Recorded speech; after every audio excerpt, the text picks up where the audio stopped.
Hey everyone, welcome to the show, My So-Called Fabulous, and welcome everyone, you fabulous people. I'm so happy to talk to you today, and I have been wanting, I didn't realize how badly I wanted a hairdresser on here, a stylist. I wanted something unique. And I was so blessed about 3 months ago, this fabulous woman sitting next to me, Joyce Key, she reached out, she saw us, and I'm so blessed because she is not only a hairstylist as a career stylist, but she is also an author. And she just recorded an audiobook. So I've got a bundle in here. Welcome to the show, Joyce Key. Thank you, Tiffany. It's so great to be here. Thank you for having me. You're so welcome. You're so welcome. So I'm going to show, so those of you that are on YouTube, you can see her book. We're going to talk more about this book, of course, but this book is a memoir of her mother. It talks about her mother's career as a hairstylist. We called those beauty operators back in the day when my mom was a beauty operator. We're going to talk about that, but also leading up how Joyce started her career as a hairstylist. And just welcome to the show. I'm so happy to have you. Thank you. Well, I just wanted to follow in my mother's footsteps, I guess, just from growing up in the salon. And I just loved it. And it's all I ever wanted to do, really. Is it? Okay. So I've read the book, and I have to say, everyone, I read the book. Joyce had a book sent to me, and I was on vacation reading it. And I've read multiple books and had wonderful authors on the show. But my daughter looked over, and we were at the beach, and I was crying. And because the resonation with your mother and you, you starting your career because of her, you can explain that. But I lost my mother, probably, I think we've figured 17 years ago. But the conversations and the time that you had with your mother throughout the chapters in this book, it just took me back. And you moved me, girl. You moved me. So I appreciate that so much. But tell me, your mother was a hairstylist. It was beauty. They were operator. What do they call it? I think back in the day, that was just the term, beauty operators. Yes. And I used to tease her and say, "What are you operating on, Mom?" But that's what they were called. Yeah. And I guess it evolved to hairstylist or stylist. Right. So when you have two brothers, and then your mother got pregnant with you, and even I remember this, Joyce, like it was yesterday, you didn't say the word pregnant in the 60s at all. No. At all. You just didn't say that. Right. I mean, and you certainly didn't breastfeed. No. I know, just how we've evolved and changed. But you, at 3 weeks, your mom had you, and in 3 weeks, you were in the salon. I was. Tell us about this. Well, she always, just when she went to work to do hair, I think that it was just such a saving grace for her. She had anxiety and would have just severe panic attacks. And that's when she decided to go to cosmetology school and get her license. Sure. And she had started working, and it really helped her and changed her life pretty much. And my dad, he supported that, and it helped her so much. I think that she had established the relationships and enjoyed it so much, she decided to just stay with it. So when I was born, that kind of put a bend in her plan. Sure, and so she just went right back to it, and she just took me with her. And all her customers back in those days, hair wet sets, people sat under the dryer and got their hair dried, and they would just pass me along, according to her, and it worked. She could work and take me to the salon for a little bit. I know. And it's, you talk about your mom, how she started, and, it seems like we're talking about anxiety more because my mom wouldn't have talked about it, but I know she had it. But we're talking about it more. And I even have someone that in my life, they're like, I have to stay busy because it helps my anxiety. So it makes sense to start a career, correct? Right. Right. To just keep busy. Stay focused on something other than what is causing your anxiety. Exactly. And With so, 3 children, of course, so doing that. That is yes. amazing. Amazing. So your mom, as she started her career and then brought you along, did you always know that you wanted to do this path? This is the path that you wanted to go? Or did you, through the years, did you, because, there's a time in our Right. lives, you have 3 boys, I have a girl. Mhm. There's a time in our lives where we do look at our moms as girls and think they're the dumbest thing. They're dumb as rocks. Did you ever have like, I would never do this, that moment? I truthfully haven't. Or Gosh. didn't even when I was young. I really didn't. I think maybe because my mom was an older mom, Mhm. and I just loved being with her. I mean, I speak in the book about shopping on Mondays. And I Yes. mean, she would take me shop. I mean, I would miss school. I mean, I guess I'm too old to get in trouble for that now. Yeah, I think we're but good. She would like call and say, she's not feeling too well, so I could go shopping with her. I mean, not all the time, but a Sure. lot of the time. And I loved being with my mom. I did. So I didn't go through that phase. Yes. I mean, until I started doing hair and worked with her. And I think I know I mentioned in the book that we worked together for about, I don't know, 9 months. Wow. And then it was time for me to move on. It I was. think that as I was an adult and, in my 20s, and that it was a little cramping to my style, I guess, for those days. Exactly. Did she ever with you, with your career, because you go into school, you went to Olga School of Beauty, and then with your career, did she ever try to navigate your training? For example, did she change anything like you're doing that wrong? No, she didn't do that. She always really thought I knew more than her. Okay. And I mean, I think hairstyling started evolving into more of the highlights and not, just things were more, spiral perms became very popular in the 80s. And I started doing hair in 84. Oh, you did. So she didn't do any of that. She was mainly the roller wet sets and color and cuts. Right. And so I think she thought because I could do those things and the other things, maybe I was more advanced. I wasn't, but I think in her mind. Sure. But she wanted me to be exposed to other people. And that's when I left working with her and I started working with others, and I went to work with a man named James McLaughlin, and he was very, very good at what he did. And he did a lot of those other things. And I got to You got to experience that. That is so great. So in that time frame of when my mom started, and she had to very quickly stop because I told you this before the show. I think it's autoimmune. She had so many skin issues, but the chemicals got her, because she was doing permanence. And so the solution and rinsing off, and you were talking about that earlier, but, it's just a different time because back in the day, we really weren't doing color, right? Not as much as I see it done now, for Yes. sure. Oh my gosh. And not all the different ways of doing color. Oh gosh, I know. I've seen that evolve into so many different areas. So your mom wanted you to go to college. She did. So tell us about that, because I was reading in your book about she made a deal with you that if you went to college, or she wasn't going to pay for cosmetology school. She said she wasn't. We know that's not. Between you and I, she would have. Sure. Of course. So tell us about that.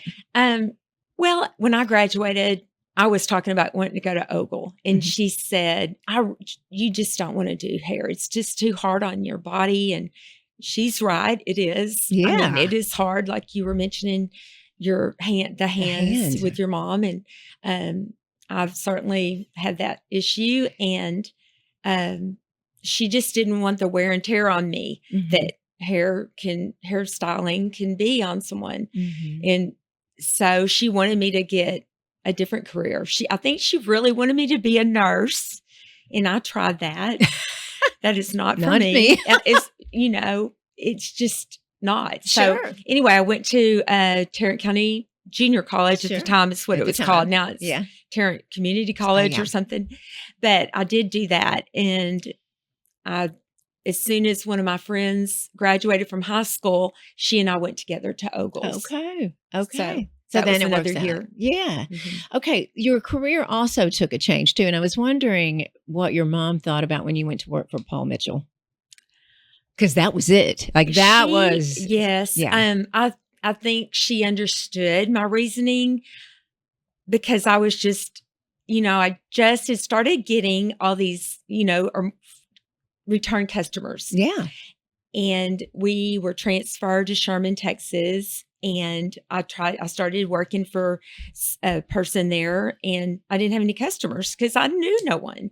And back then you didn't have social media. You didn't have the opportunities to grow your business that you do now.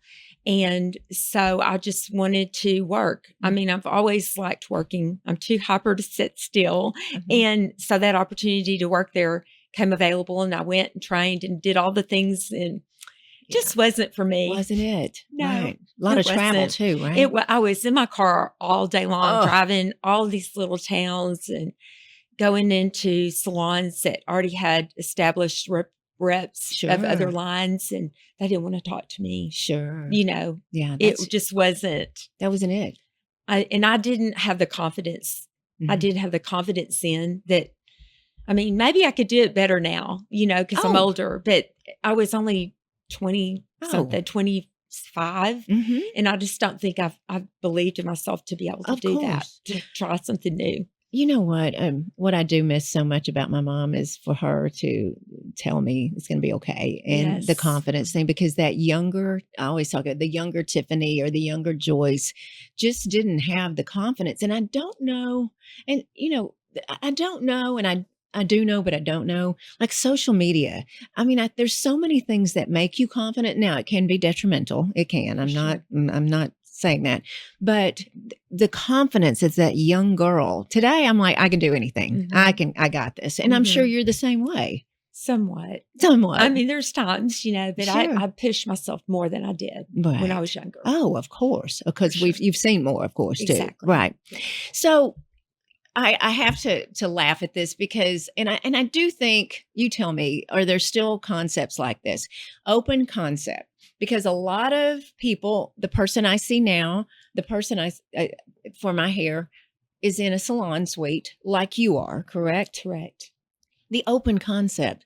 All of the hair dryers and the shampoo bowls were all out, and it was an open concept. So that's a very different thing, right? And did the pandemic really push the salon suites? Or? No, it really didn't. I mean, I've been working in a closed salon suite for years. Really?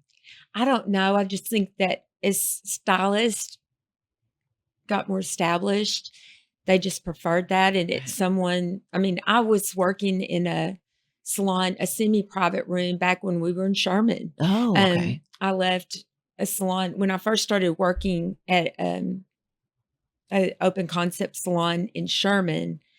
There was, I guess I built my clientele enough to where I felt like I could branch out, and I did. And I had a semi-private room.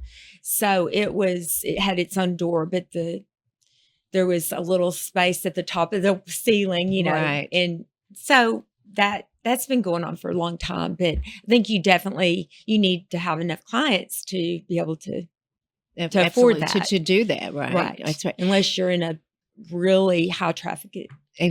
Exactly. So the stories that you tell in the book, all of those stories are in an open concept, because you were talking about your mother had such a heart for people that really couldn't afford to have their hair shampooed and set. And you would go on Sundays after church and get dinner rolls because they traded, right? She did trade with a few people. She just, had a heart for these ladies. I don't even know how she met some of them, but they adored her. Right. It's so interesting. Well, I am now post-menopause, and I can resonate with some of these stories. You were telling the story about your mom that asked a woman to stop singing. I'm sure she was going through a few things herself. That was probably the first story I told that someone said, "Oh my word, you have to write a book about your mom." Yes. Tell us that story. That is hysterical. Well, I just would tell, you start talking to your clients and start talking about your memories of things. And this was way before my mom passed away. And I would share, they would find out my mom did hair, and I would tell them little stories, and people would say, "Your mom is just," or they'd meet her and they would just say, "Joyce, she is so funny. You have to write a book about her and tell some of these stories in the book." There's many I can't tell. There's a whole lot I can't tell. They're not in the book. You can imagine they're not in the book. No. I don't want to cause any problems. Exactly. But she just was real plain spoken, but she could just say whatever and not in a mean way. She never meant it mean, but she could speak her mind in the most eloquent way. And people would go, "Oh, okay. And they'd just stop it, Yeah, so, no filter. That's what we're going to call it. No filter. And I think part of it was just, it was just who she was. And that's what everyone loved about her.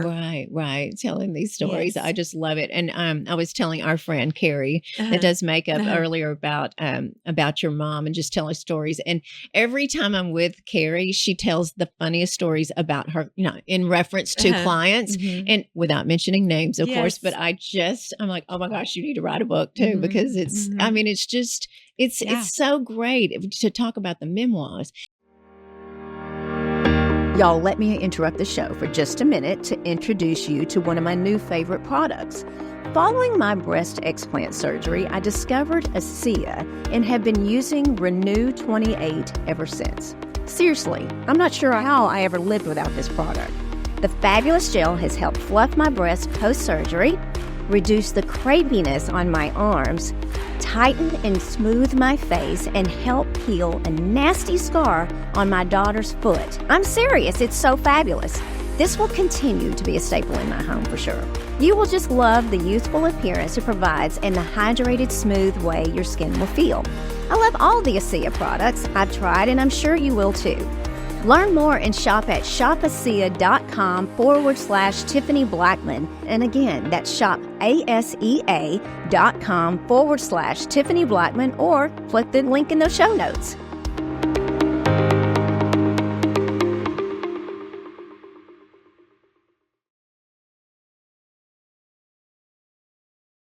So why did you write this book? What was inside you? Did you always have a book inside you? Well, I think everyone has a book inside them, do they? Tiffany. Okay. I do, of course. Yes. I do. I've heard that. I think, that's been said for a long time.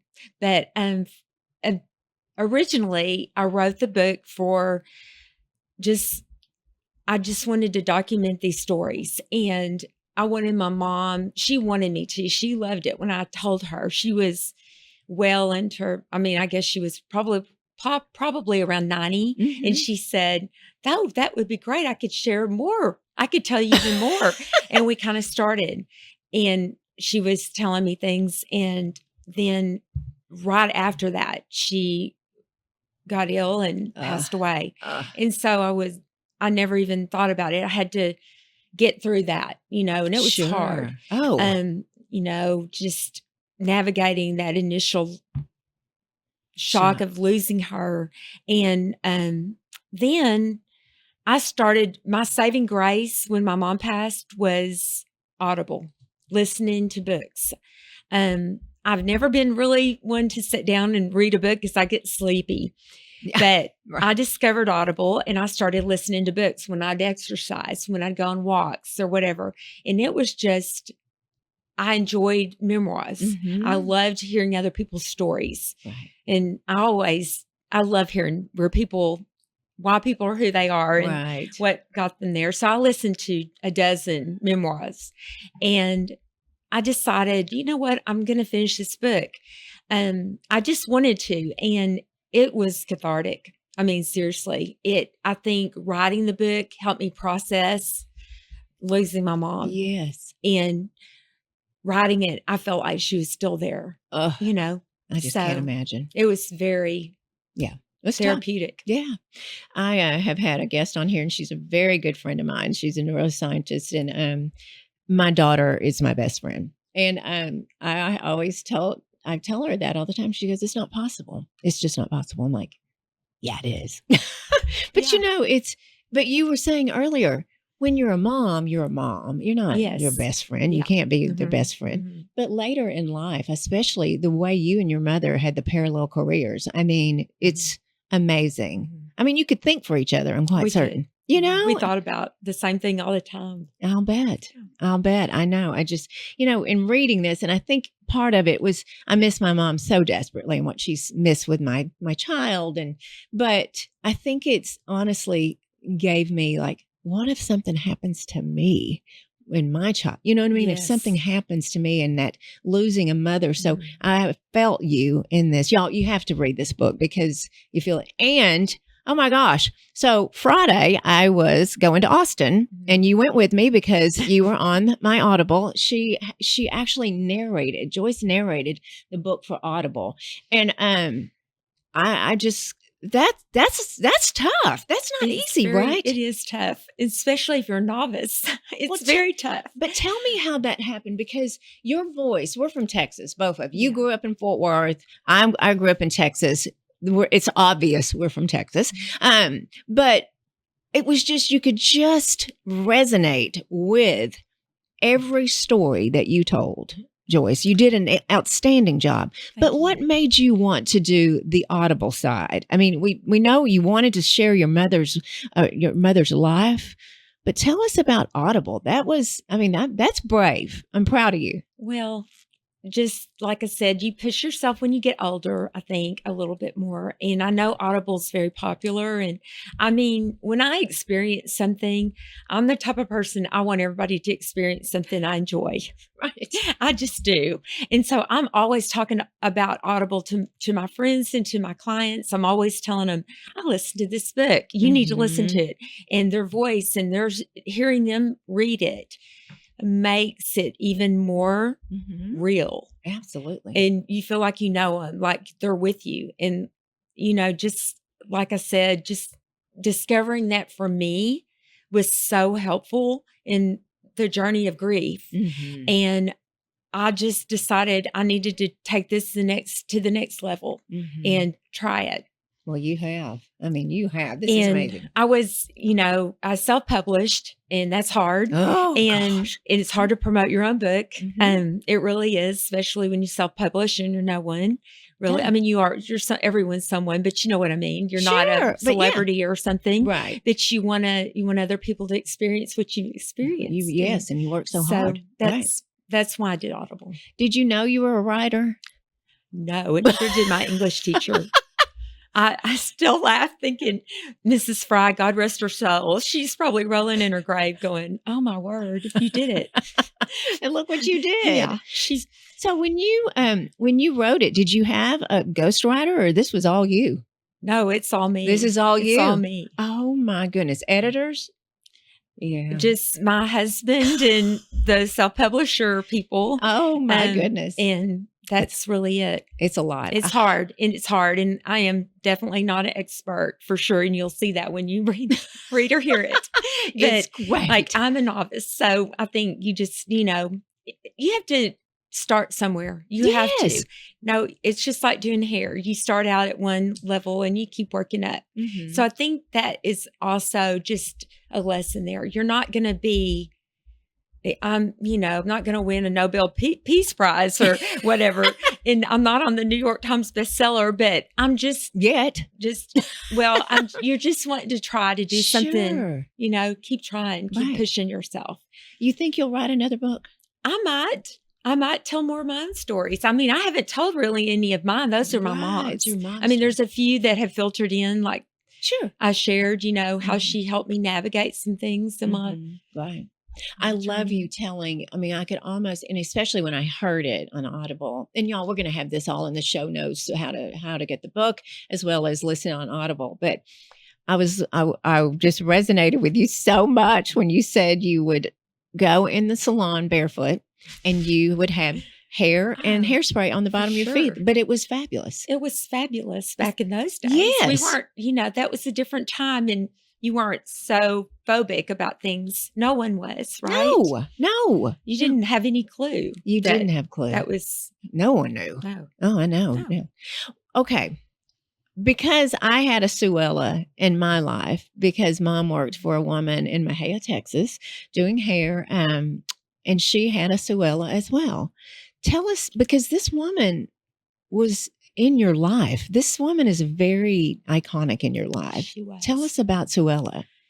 Oh my word! I hope I can without crying. And that's something that I can talk about Mom now, because I talk about her all the time. All the time. She was amazing. I'm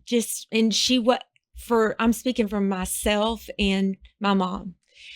We just absolutely loved her so much. And I was riding to work with my mom, would drop me off. But before she would drop me off with the babysitter, Granny, I spoke of Granny Tidwell, who was also amazing.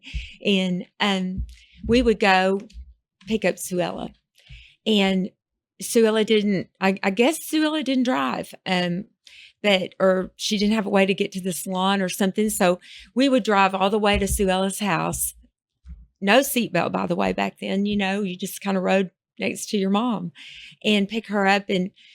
And she was literally in my life all the time until probably around the time I started doing hair. Around that time, she had retired because her health was failing. Right. But she was always there.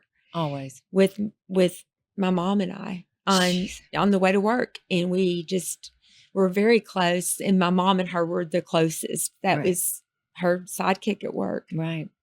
I want to read a little excerpt from your book about Suella, because this is so interesting, because as a child, you don't know any differently. You don't.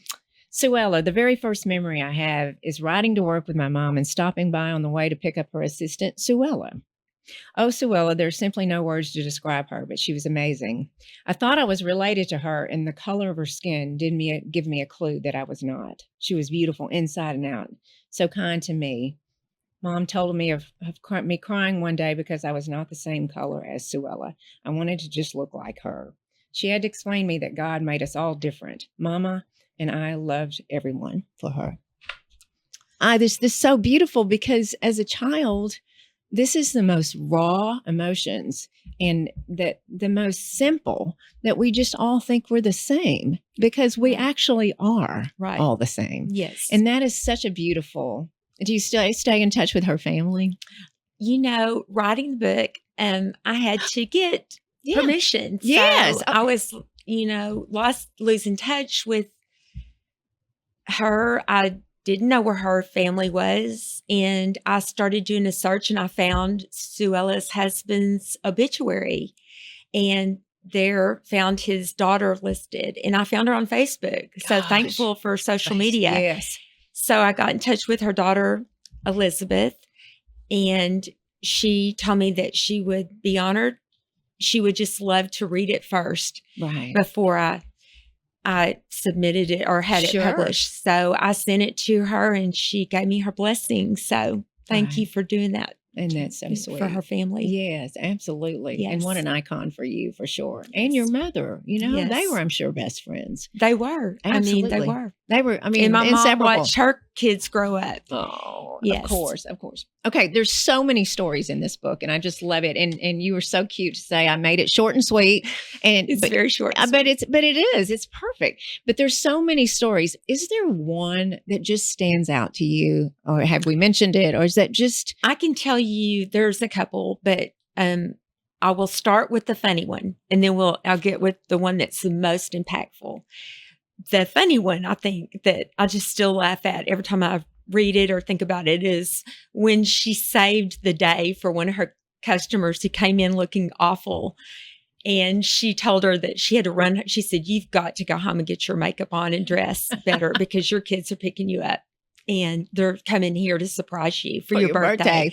And her sweet customer, Dorothy, had to leave hurriedly to her. She lived close by, and changed clothes and put some makeup on so she didn't look terrible or awful, as my mom put it.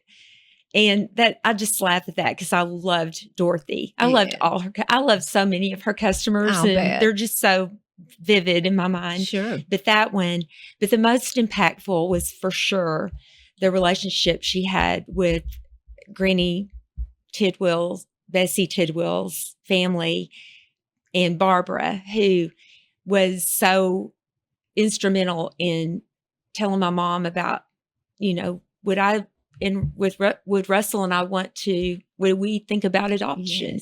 Yes. And through that relationship, we became parents. Right.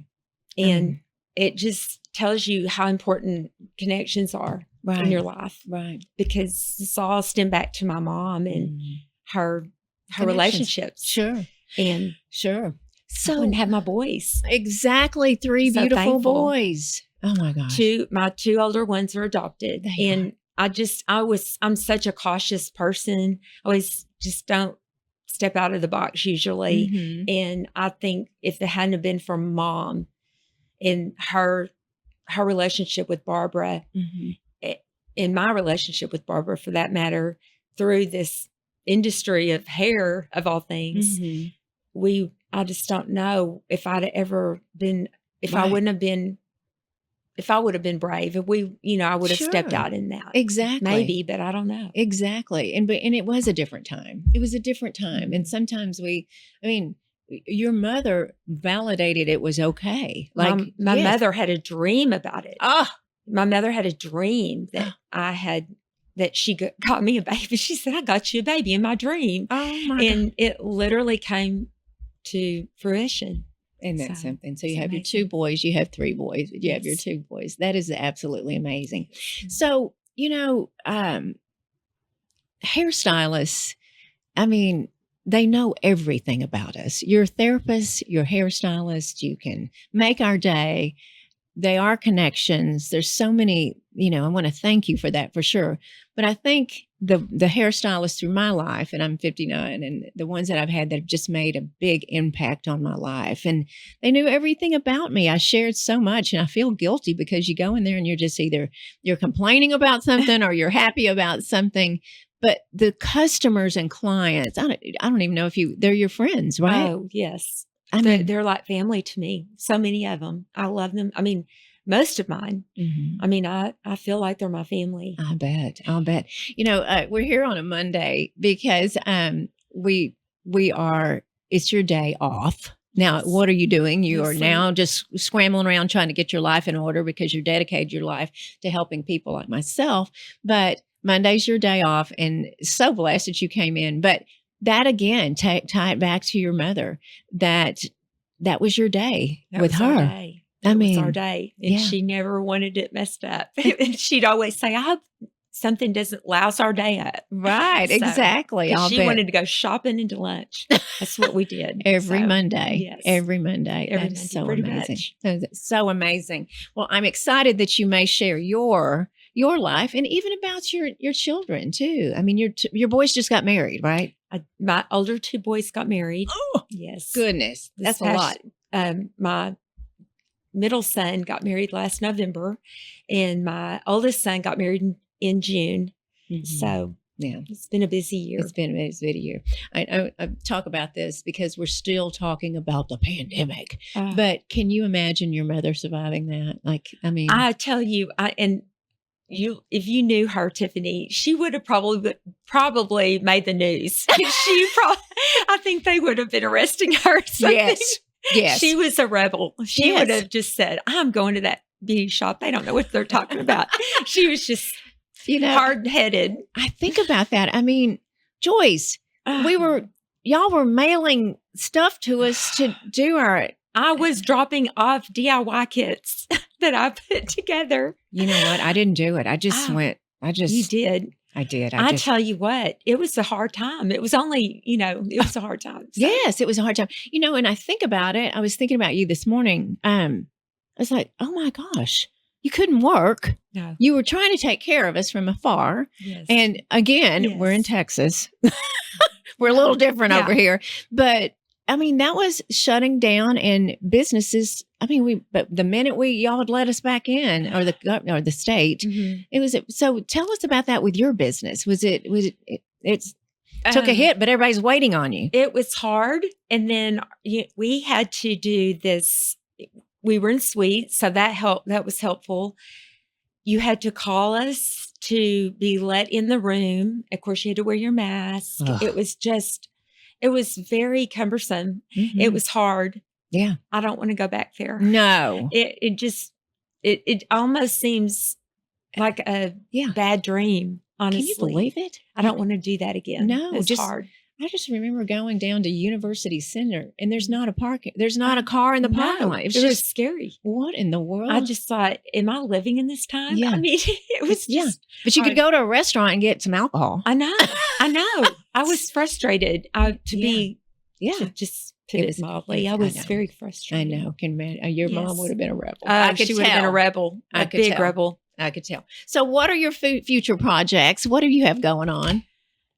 Surviving the holidays. Yes. No. I don't know. I'm looking forward to whatever comes our way, and I'm so excited to get to share this on your podcast. Yes. Well, thank you so much. I don't know. We'll see. Well, promise me when you do decide, you'll contact me again. Well, now we're friends, but that you have to come back on and tell us what you were doing, because this is an amazing book. And I have to say, this memoir just struck a chord with me, just like I said. So, okay, how can we find this book and you? You can find it on Amazon. Yeah. You can find the link for the book is on Amazon. You can search the book title. Be sure you add Memoirs of a Hairstylist. Yes. From Where I Stand, Memoirs of a Hairstylist. Yes. My name, Joyce Ann Key. And the links to that are there. And also Barnes & Noble online has the book. Right. There again, put my name, my full name, or the full title. And it pops up. And this is it, you guys. This is it. It's beautiful. Black and white. Well, it's a little more color on there, but it's fabulous. It is absolutely amazing. And we have all of this in the show notes. All you have to do is just click on the link, and it'll take you straight to Amazon and to Audible as well. So we'll get that on there as well. So if you have any questions, message myself or Joyce. Thank you so much for coming. Thank you so much, Tiffany. Oh my gosh. Great time. I mean, this is just, it's so refreshing to hear all these wonderful and in memory of your fabulous mother, Wilma Cook. Thank you. Oh my goodness. Well, everyone, thank you so much for listening today and following along. And remember, we're on YouTube. You can see this. You can actually see this. Right on YouTube. So everyone, thank you so much. And remember what I say every single Tuesday. Keep being fabulous.